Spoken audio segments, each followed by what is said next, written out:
Alongside James McLennan, Frankie Corrado, and Kevin Sawyer joining us remotely. I'm Lindsay Hamilton as we break down Game 5 between the Jets and Blues. And after back-to-back blowout losses on the road, the Jets return home to the whiteout. They now have a pivotal 3-2 series lead.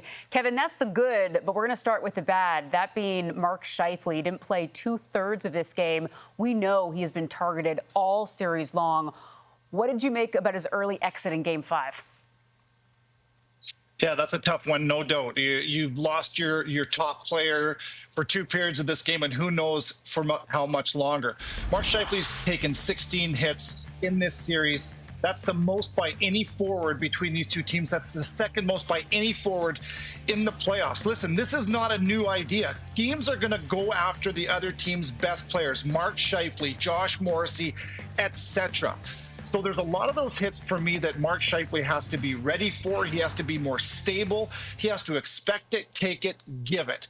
But the one hit that Scott Arniel is upset about, and I don't blame him one bit, is that one from Schenn. It's late, it's high, and it was the one for me that put Mark Scheifele out of the game, in my opinion. I don't know that. I'm not a doctor. But that's a tough one to take for the Winnipeg Jets. And we saw Scott Arniel just livid to start the second period when Mark Scheifele wasn't on the bench. Let's hear the coach's thoughts on Game 5.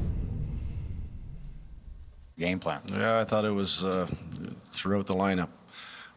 It was outstanding. I thought that everybody stepped up. And then, obviously find out that Scheifele wasn't coming back. But even prior to that, I thought we did a great first, and we were physical. We were battling, competing, doing all the things we had to do, to get ourselves going. And just real proud of the way the guys stuck together and just played our game. We got the Jet hockey. We got the Jet hockey early, and we played it for 60 minutes. Scott, what is Mark's status, and how will it affect his? We'll wait and see here. Obviously, we'll just wait and see where we're at. We'll have to get him, see how he is later tonight, and see tomorrow. So. I don't know. We'll have to wait and see till tomorrow. I'll find out what's going on. Don't discuss it. We don't discuss injuries especially at this time of year. There was a time where you guys picked up Vladislav Namestnikov for a 4th-round pick. It didn't make huge headlines. It wasn't a national story, but he comes out and has a game like this for you, stepping up when Scheifele gets hurt. What can you say about his performance? Well, it was unbelievable. We certainly needed it big time, and. That's been our group. Our group has had to step up all year long with injuries, and, that was huge for us to go into that role. Not only playing on that top line with Gabe and KC, but he's also running into Thomas's line close to every shift. So, he's a good pro, and he whatever's been thrown at him, he takes on that challenge and does a fantastic job. Scott, you had a long discussion with the referee before the second. What were your thoughts on the Schenn hit? Well, I didn't know Monty got his medical degree. I'm trying to say how our player got hurt. He's way off base. Should not make that comment. There's some things that have been going on in this series, and that was a repeat of what we've seen before. A player leaving his feet and then hitting a player in a very unprotected spot, like hitting them in the sense almost blindsiding them. Not happy how the call was made. 2-minute minor. Not even looking at it is what I was upset about. And it is something that we have talked to the league about for 5 games. And from one head coach to another, from earlier, here is Jim Montgomery. Well, I believe, it happens every game. If the ref wants to talk to the ref, if the one coach wants to talk to the ref before the period starts, he needs to come over and tell the other ref what the complaint was about. Was it about the Schenn hit, or? It was that, yes, it was about the Schenn hit. And let's make it clear. 55 got hurt from the Faxa hit. He played 6 minutes after the Schenn hit. He didn't come back after he got rocked by Faxa. All right, Jamie, so some straightforward comments. Let's start with what Scott Arniel said about Jim Montgomery. Quote, didn't know he had his medical degree. Said he was way off base. Your thoughts? Well, Dr. Montgomery just gave us his diagnosis. I mean, ultimately, it's unfortunate. I make light of it just as a little bit joke here, but this is a serious situation based on Mark Scheifele not being available to the Winnipeg Jets. And all you're trying to do in these post-game scrums, it's politicking. From Jim Montgomery's standpoint, he's trying to draw attention away from a player that this was it's not a great hit. It's a high hit. You mentioned it leaves the feet. Yes, it's a solid collision between Faksa and Scheifele here.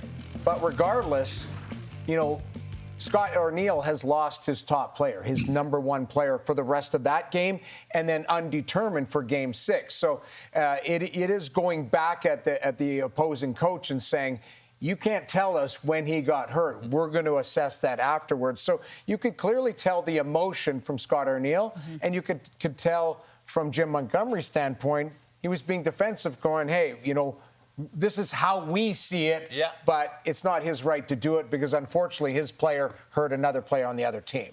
We've watched these games. Yeah. We know this is a very physical series. Like, outside of maybe the Florida-Tampa series, this is the most physical series going on in the NHL right now. You could flip a coin between the two. If you see the hit from Brayden Schenn onto Mark Scheifele, and everyone would be thinking, okay, well, that's the one where he got hurt. Sometimes with the Department of Player Safety, it would be, well, this player got hurt, so now there needs to be some kind of supplemental discipline because of the the fallout from that situation. But I think what Montgomery's doing there is saying, don't even think that it was the Schenn hit. It was the other hit that you guys didn't even have a problem with. So he's a little bit of gamesmanship trying to get ahead of that. But the physical spirit that we've seen onto the ice, that is spilling over now with the coaches afterwards, and it's creating for even more tension and animosity in this series. And there is that gamesmanship back and forth between the coaches, but you saw the stats: 16 hits taken by Mark Scheifele. We know how he stormed out of the gates in this series in games 1 and 2. Kevin, what did you make about what both coaches said and this politicking going back and forth? Yeah, you can understand both of their points. There's no doubt. Listen, your game plan, your team game plan is built to protect you. And that's so that you're not taking hits. You're in a position to have the puck, and you're giving more hits than you're taking. The league is set up to protect players for hits, to me, like the Schenn hit. I don't think that's going to be a suspendable hit, but it's also on the player to protect themselves as well. So I think that there's moving parts with this one where I said earlier, Mark Scheifele is a superstar player that's going to get targeted. All good players do. He has to be more ready. He has to be aware of his surroundings. He's normally very good at that. So he has to be more rigid and sturdy. For a lot of these hits, there's not much he can do about the Schenn one. I think I would have liked to see him shoulder check to know his surroundings, but that one's late, it's high, it's dangerous, and I don't blame Scott Arniel for a second to be furious about that hit, whether it was the Faksa hit or the Schenn hit.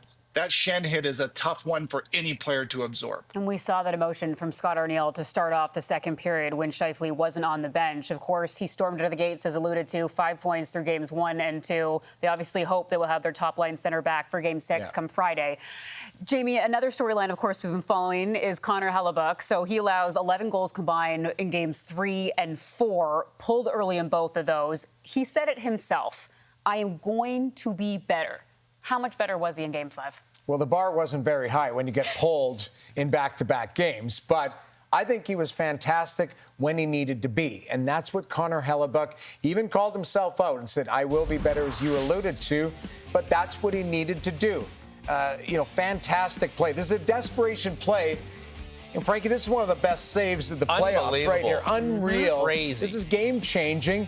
But you look at his position, rock solid. Now, in Game 1, I thought he was a little tentative. Game 2, he bounced right back. And when you can tell he's on his game, he's out challenging, he's using his extremities and his reflexes. Now, it wasn't a game of perfect. This was a moldy goal that made it 2-2, and I'm sure there were a few gasps in the building going, okay, what are we doing here?